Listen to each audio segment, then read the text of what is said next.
thing that I think is really, really helpful is if you have an ice bucket or ice or a cold bath or something, or just touching water, like physically becoming present. Because sometimes you're so involved with the symptoms. If you can grab something that's physical, and also there's something about ice that really snaps you out of like that sympathetic nervous system, that fight or flight, where your heart rate is racing and you're having palpitations. If you just grab something cold or put a rag on the back of your neck, that can trigger you back into the parasympathetic and relax those fight or flight symptoms.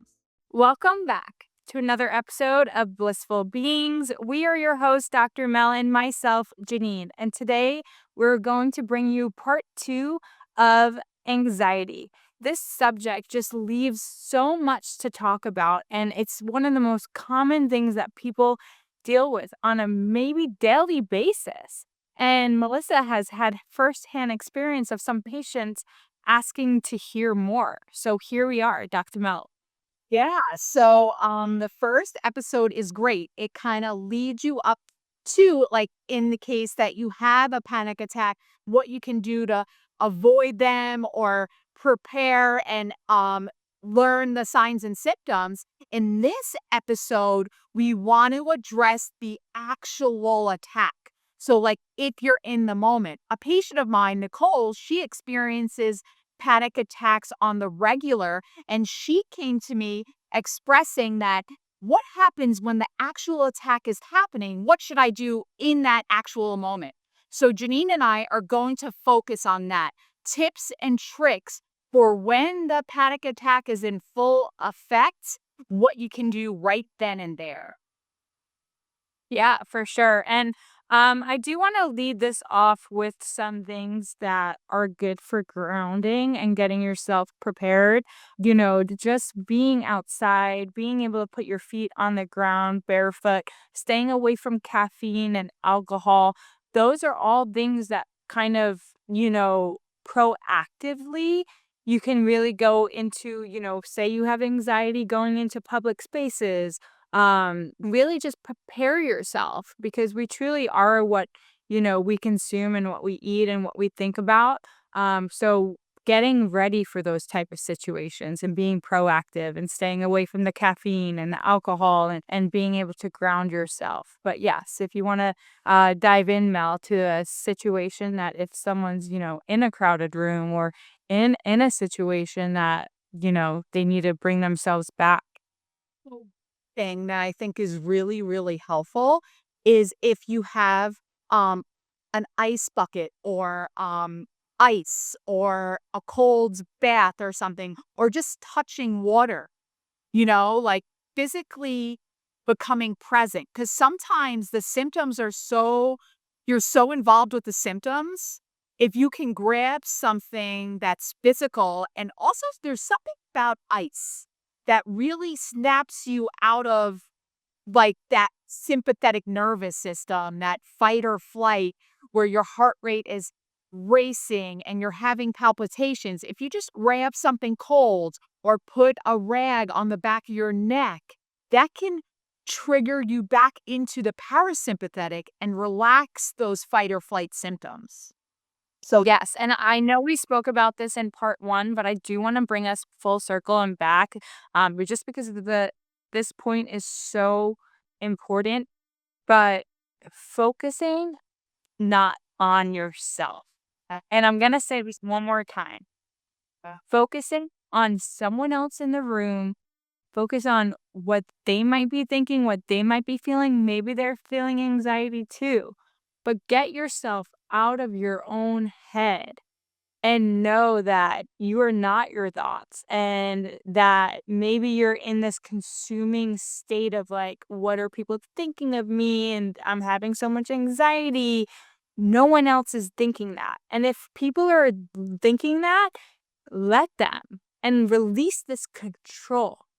Release the control of worrying about what other people are thinking about you.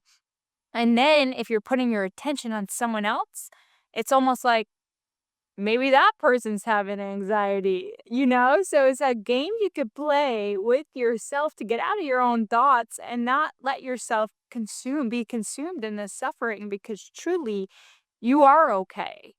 And you're all okay in the present moment.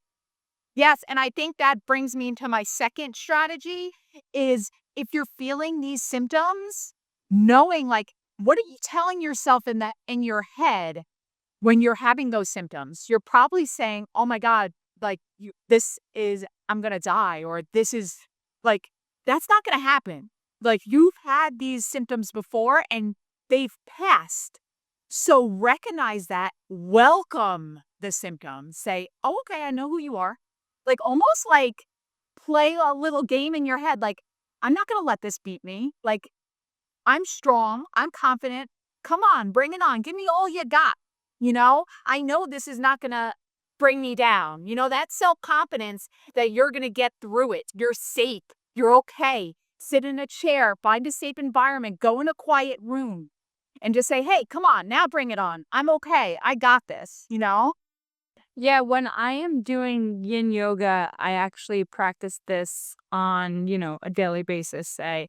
But when you're holding these deep poses and all of these emotions are coming up and you're like just sitting there, some of the sensations come up maybe 60 seconds within holding the pose. And then, the normal, like, the first thought you get is like, let me get out of this pose. It's painful. But no, rather than just sit there in the pose with the sensation and you're almost staring the demon in the face. And it's like, I see you. I'm here with you. And then this demon doesn't become this big, scary demon anymore because you're able to sit there and just know that all these sensations and all these emotions, this too shall pass.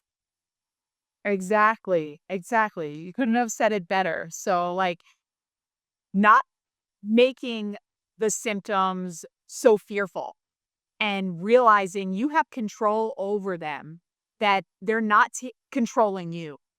Like, you are in control. And the more you're confident about that, knowing how to control the symptoms. So, like, using finding a safe place. Maybe there's a safe person you wanna call. Maybe there's somebody that helps you just know that calming person in your life that you can just give a call, and that can just One of my mentors, Travis Elliott, that you've actually brought him into my life, and I thank you for that. But he talks about these pains and these sensations, and a lot of times we navigate life and we're just pushing them down and pushing them down and pushing them down. And he uses this phrase that when we are not confronting to these pains and to these sensations, they're just there lifting weights, they're getting bigger. And when we're scared to confront these emotions and sensations, they're just getting bigger and bigger until they overcome you, until you're in panic mode, until you end up in the ER, until you could confront these sensations and these pains. So the quicker that we sit there and we embrace and we confront, the quicker we can move over and know that we are in control and that any pain, any sensation, any feeling is just a feeling. And we're not associating and connecting and attaching. We're, looking from a bird's eye view, knowing that we're not one with that emotion. We're not riding that wave. We're actually the steady thing that these emotions are passing through. oh my gosh. I mean, I think that that in itself is everything.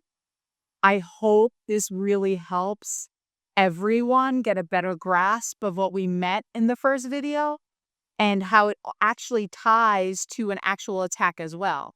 Like a lot of the things we were explaining in the first video not only help prepare you for the attack, but also can be used within an actual attack. So I hope this really helps everyone. Share this with a friend. family. I think everybody needs to hear what was said today, and I really hope this helps everyone who listens to it. And don't hesitate to leave a comment with any further questions. If you're still left wanting more, please reach out to Janine and I. We really want to help anybody who is experiencing this. So just, yeah, continue to reach out. I appreciate all our viewers, and I can't wait to see you next time. Thank you guys for tuning in to another episode of Blissful Beings. We truly are here to create these videos for you. So, like Melissa said, please like, subscribe, share with a friend, and also let us know. Leave us a comment. We're very easily able to be reached, and we'll create more videos that you guys need. So, thank you again. We love you guys. We're very grateful for you for listening, and enjoy the rest of your day. Thank you.